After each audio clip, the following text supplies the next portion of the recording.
for the opportunity, your time. Thank you for the privilege of being here in Pittsburg, California, Contra Costa County for an update, not only where we are as a state in relationship to COVID-19 and addressing the pandemic, but also addressing some other challenges that before the pandemic was defined were crises in this state, particularly the issue of homelessness. We have not taken our eye off the ball of focusing with intentionality on addressing the needs of the most vulnerable Californians, particularly those out on the streets and sidewalks. So many struggling with physical disabilities, so many struggling with emotional disabilities, many self-medicating, drug or alcohol addictions, bipolar disorder, schizophrenia, paranoia, many families torn asunder because of the inability to pay rent, and others through no fault of their own, victims of circumstance and end up in encampments, end up on streets and sidewalks, in congregate facilities, shelters, large and small, all across the state of California. That issue has always been top of mind in terms of our administration and our approach in the state of California to take ownership and to recognize that this state has failed to address the issue of homelessness in a meaningful way. We made a commitment to you over a year ago that we were going to engage in ways we hadn't in the past to help support counties, help support cities, large and small, to address the stresses and the challenges that they face as it relates to addressing the issue of poverty in all of its forms and manifestations, but primarily as it relates to the issue of homelessness. Last year, we put out a record amount of money to cities and counties and regions to help support their efforts, but we recognized it wasn't just about money. We needed a more resourceful mindset in terms of addressing the issue, and that required us to take a different approach, a different framework of collaboration. Accordingly, I set forth at the beginning of this year my State of the State, and I decided to take the entire State of the State address and make it about one issue, the issue of homelessness, issues related to homelessness, issues related to brain health, mental health, broadly defined, taking a look back, our history, our past, present, and where we wanted to take this state into the future. We made some bold commitments in our January budget, and no sooner did we make those commitments than self-evidently we started to address the issues of this pandemic. As late as January, early February, repatriation flights into the state of California, a cruise ship off the coast of California into the San Francisco Bay Area, into the Oakland port, and obviously a pandemic that transcends the borders here in this state, our nation, and the rest of the world.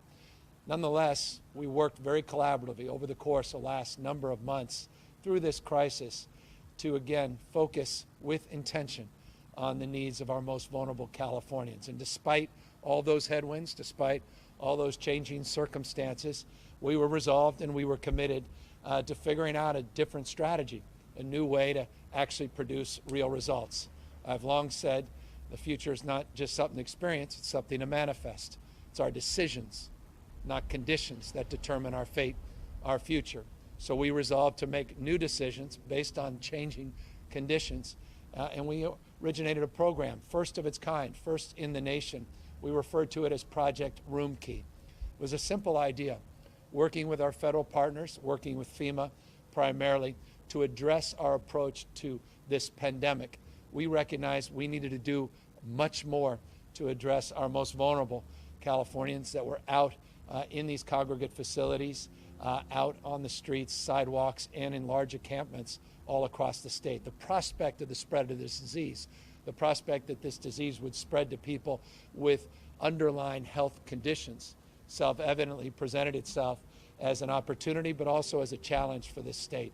Accordingly, we worked with FEMA to develop a partnership under Project Roomkey that allowed us to move forward to procure hotel rooms, motel rooms like this here in Pittsburgh, where we can get people off the streets, out of encampments, out of homeless shelters, out of their cars, Winnebagos or maybe their neighbor's couch, and get them the privilege of a key, a lock, a place to call home, and begin to support their recovery, support their return, and their opportunity to transfer back with more independence by providing support services.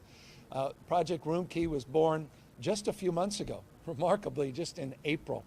Here we are a few months later, and we've reached some really, I think, significant milestones. We took an idea, pen to paper, and today we have 15,679 rooms that we brought in under our portfolio. 15,679 rooms.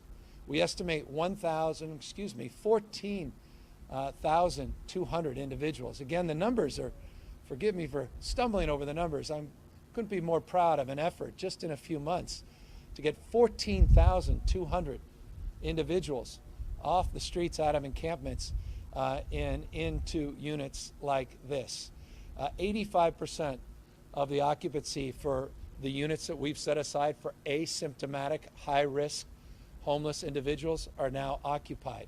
We're here at a facility, 131 rooms, almost every single one of them occupied with over 164 individuals behind these doors, getting support services, getting 3 meals a day, getting the support of incredible leaders like Ivana Martin and her team that embraced this program that is locally driven. State identifies the asset, provides the capacity to get reimbursed from the federal government and get support from the state of California. But at the end of the day, this program doesn't work without outstanding local officials doing the job. And she has done a magnificent job with Supervisor Glover and others that have been out there championing her efforts, supporting them, and demanding more, and demanding people in positions like myself to do better, to be even more supportive to the counties, including Contra Costa County. So we're proud of the progress. Just in a few short months, 14,200 individuals we estimate now out of the conditions that made them vulnerable, now in conditions that give them a little bit more security and give us a little more confidence that we can make a difference and we can make real progress in addressing the issue of homelessness in this state. That's the progress to date on Roomkey. But what I want to announce today more substantively was the progress we made just yesterday. I signed a budget to address a $54.3 billion budget shortfall. Signed it yesterday afternoon. Through intense negotiations over the course of the last few months, the legislature and myself, we came together around a framework despite an unprecedented shortfall in such a very focused or short period of time. Again, $6 billion projected budget surplus 100 plus days ago to a $54.3 billion budget deficit that we had to balance. Unlike the federal government, we have to balance our budgets. We were able to sign a balanced budget yesterday, but it did the following. It provided an additional $1.3 billion to cities and to counties to support programs like this, meaning despite the deficit, despite the headwinds of stress that we had to address in balancing our budget, we still made a commitment to lean forward, lean into future, follow through on our commitment to do more and do better for homeless Californians. $900 million of that comes from the state itself. $550 million specifically for acquisition, not just leasing of units like this, but acquiring units like this. And I think this is rather significant. And forgive me again for belaboring this. If I appear to be enthusiastic, it is because I am. For years and years and years, as a former county supervisor myself, a former county mayor, I longed to have the resources to purchase assets like this that would allow us to immediately get people off the street permanently. The reason I longed for that opportunity is we all recognize in the state of California, those of us in the county level and the city level, the cost and the time value of money to procure a site, to get the funding, to acquire the site, to get it set up, to do the entitlement process, to get it built, to get it occupied. 3, 4, 5 years go by. And at the end of the day, the price tag in LA right now, it's about $500,000 per key, per unit. So you start doing the math. 3 to 5 years, $500,000 and you have one unit. If we're going to solve the magnitude of this crisis, 100,000+ people in the state, we've got to do something faster with more intention. We've got to do something much more aggressively, differently, dare I say. And so this acquisition portfolio, this pool of money, this $550,000, provides this flexibility for the supervisor, for the Health and Human Service teams, for the counties and cities to procure assets like this, $550 million. We also put additional resources into the hands of the counties, over $300 additional million, 350 to be exact, that allow the counties to help support the services once units, motels, hotels, tiny homes, prefab homes, vacant apartment buildings are purchased, that will allow the services to go on site. Because one thing we know, we don't think this, shelters solve sleep. Housing and supportive services solve homelessness. And that's the framework of what we now refer to no longer as Project Roomkey, which was our emergency frame, but now Homekey. A sense of permanency, a sense of place, a framework of opportunity to anchor the progress we made in the midst of this pandemic and have something very meaningful to show for it moving forward. So $1.3 billion, $900 million from the state, money coming from the CARES Act, and additional philanthropic resources. And I'd be remiss if I did not thank Blue Shield and Kaiser for $45 million in funding to help these efforts to provide supportive services for programs like this as well. So we're very proud to make this announcement today. I'm very proud of the leadership here at the local level. 293 hotels like this have been procured in our portfolio in 52 counties in the state of California.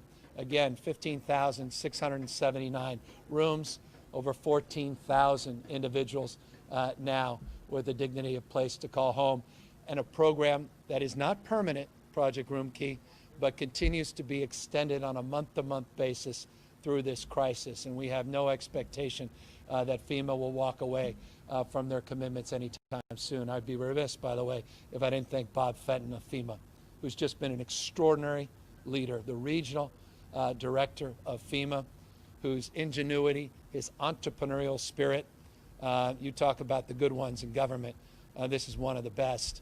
And it was because of his willingness to work with us that we created this program. And now, interestingly, I picked up the paper the other day, Connecticut's trying to replicate this program. Hawaii is trying to replicate this program. Now other states are looking to replicate this same program, which we're very, very grateful for and very, very proud of. So I wanted just to share that with you at the top of my presentation.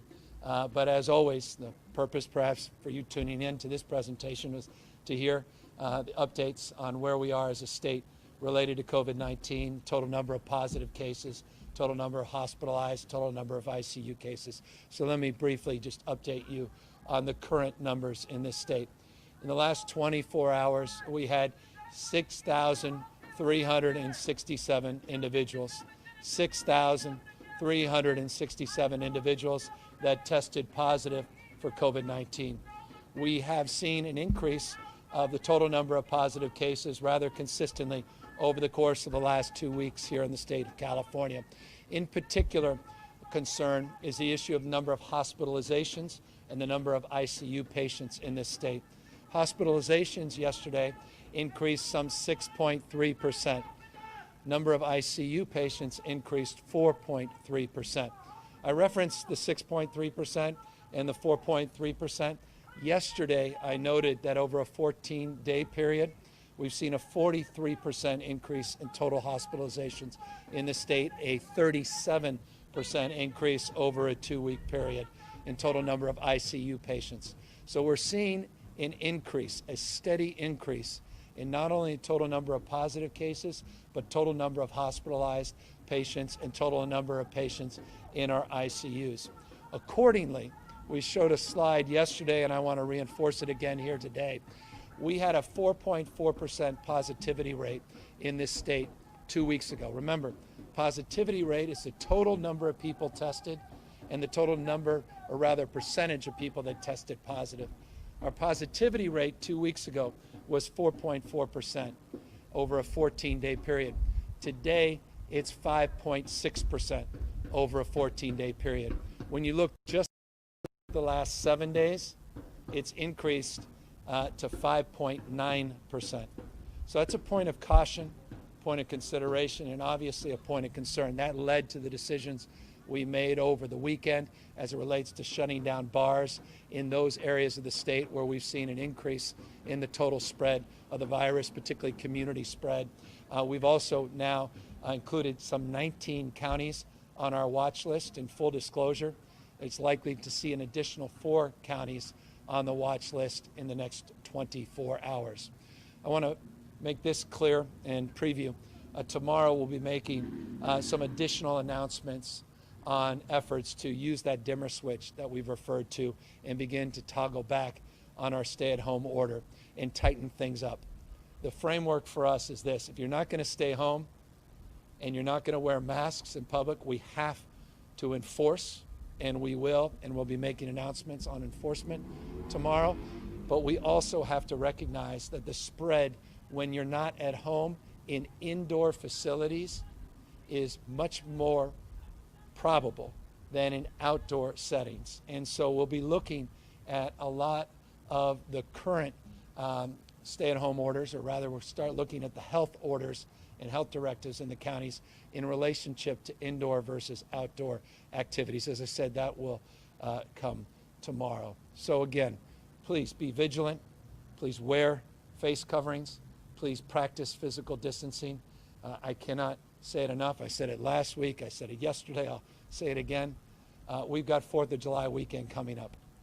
One of the areas of biggest concern as it relates to the spread of COVID-19 in this state remains family gatherings, not just bars, not just out in streets where people are protesting and the like. It's specifically family gatherings where family members, or rather households, extended and immediate family members, begin to mix and they take down their guard.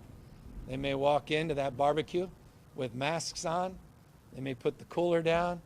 Immediately the mask comes off and you have a glass of water, and all of a sudden nieces and nephews start congregating around, and then they're jumping on top of Uncle Joe, and then Uncle Joe's putting them back to Aunt Jane, and all of a sudden there comes Uncle Bob 2 hours late. He gives everyone a hug, and they're, hey, Uncle Bob, where's the mask? And Uncle Bob, I don't believe it. So the whole thing starts to take shape, and you start to see kind of spread that is the top concern that our health officers have when we surveyed them over the weekend. Family gatherings. What more concern than would we have moving into a weekend where family gatherings are part of the tradition of 4th of July? And so we're going to need to do more expressing our concern about that, messaging more about the seriousness of face coverings and physical distancing, and really being a little bit more aggressive as it relates to guidelines on 4th of July. So anticipate that will be coming tomorrow as well. So with that, we're happy to take any questions. Governor Scott Schaefer from KQED. I'll try to speak over the horns here and the protesters. First question from Aaron Baldessari at KQED. What funding is available for ongoing long-term Project Roomkey sites, and what will you do to counties that refuse to buy into this program? How are you going to hold them accountable? Well, we have 52 counties that have participated in Project Roomkey, and we're very grateful to those 52 counties, and we're rewarding good behavior. This is not a requirement. I'm not the mayor of California. I can't demand that at the local level that counties participate or cities participate in this program. But those counties, those cities that do, we're very grateful, and they're being rewarded with funding now, new funding in this budget that I just signed, $550 million specifically for acquisition of hotels like this.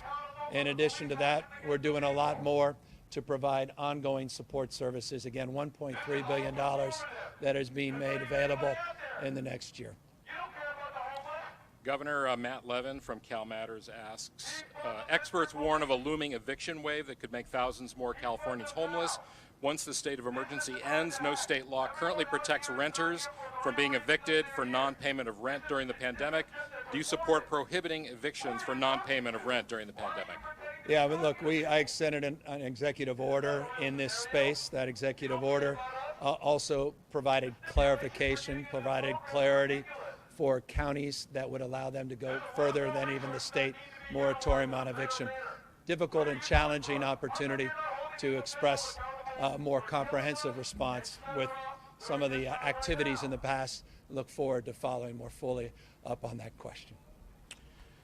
And a question from Mackenzie Hawkins, Sacramento Bee. Is the state offering any incentives to local governments to participate in the program? And if not, do you anticipate that some cities will oppose or decline to participate, as some already are? We've done something unprecedented in this nation. We're providing unprecedented support for cities and counties to support a program for our most vulnerable residents. We're making a real impact, and we've had 14,200 individuals that substantively have been the beneficiaries of this program. We're putting an additional $1.3 billion to extend the spirit and principle of this program, and we're looking forward to working with those counties that haven't participated and encourage them to participate. And obviously, we're going to make sure that those that are participating very actively and successfully, that they're rewarded in that process as well. Governor, I guess we have time for one more question. As the pool reporter, I feel I have to just say that these are Black Lives Matter protesters holding signs and asking for a redistribution of resources. Governor, San Quentin has over 1,000 inmates and more than 100 staff there have tested positive. The new state budget you signed holds counties responsible for not containing the spread of the virus. Given the strategic and avoidable situation at the prison, how would you characterize the handling of this and who's being held accountable? I'm sorry, the last part of that, Scott. Regarding San Quentin, given the tragic and avoidable situation at San Quentin, how would you characterize the handling of it and who is being held accountable? Well, I spoke to this question in detail yesterday, and forgive me because of the noise. Maybe I referred you to comments I made during our press conference yesterday. Know that today it's 1,082 inmates now have tested positive in San Quentin. We're bringing in tents. We brought in a series of teams to help support the efforts there. We actually are also providing more support with their medical staff, which is a big issue, bringing medical staff from other facilities. But again, yesterday I answered that question in terms of the framework and guidelines we're putting out. Tomorrow we'll be having a very public discussion in the legislature about the details of our plan. Know that we've been very focused on this, and we are working very, very closely with our health director.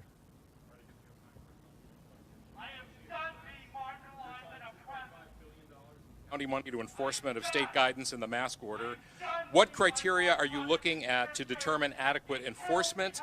And secondly, LA put a mandatory mask order in place weeks before the state did, yet their situation is getting worse. What happened there? Is it due to a lack of enforcement? We're focusing, we have a mandate statewide to wear masks. We believe wearing face coverings can mitigate the spread and the transmission of this virus. We think it's one of the most important non-pharmaceutical interventions to mitigate the spread of COVID-19 in this state.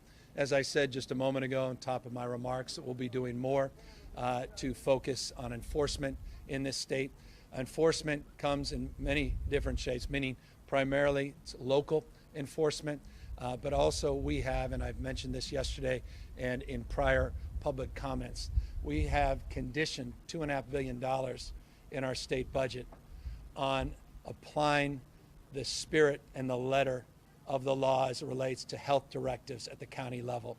If local officials are unwilling to enforce and are being dismissive, we will condition the distribution of those dollars. Again, $2.5 billion. So there are financial conditions, there's regulatory oversight, there's code oversight. All of those things are part of our overall efforts. OSHA is now very active in this space. Alcohol beverage control is very active in this space. And again, just moments ago, I mentioned that we'll be making more formal and detailed announcement on enforcement tomorrow.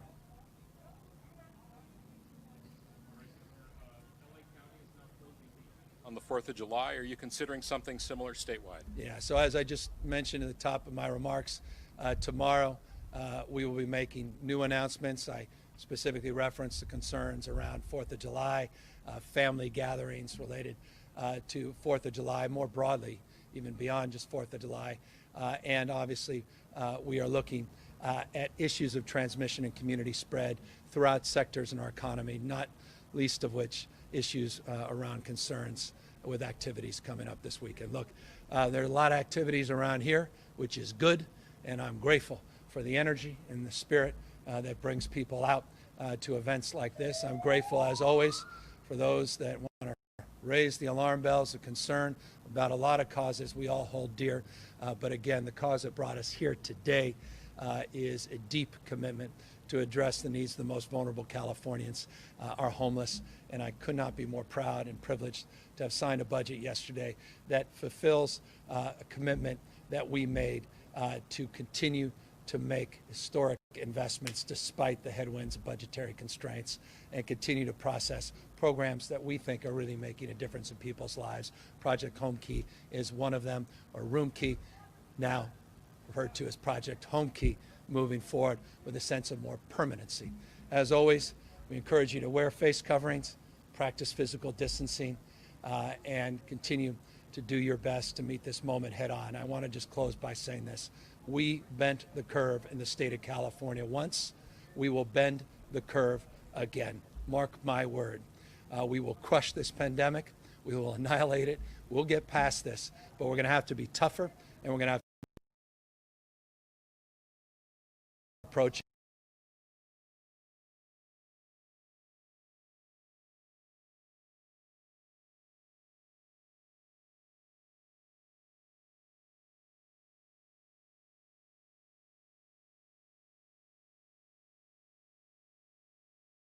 Thanks again for the opportunity to share those thoughts with you.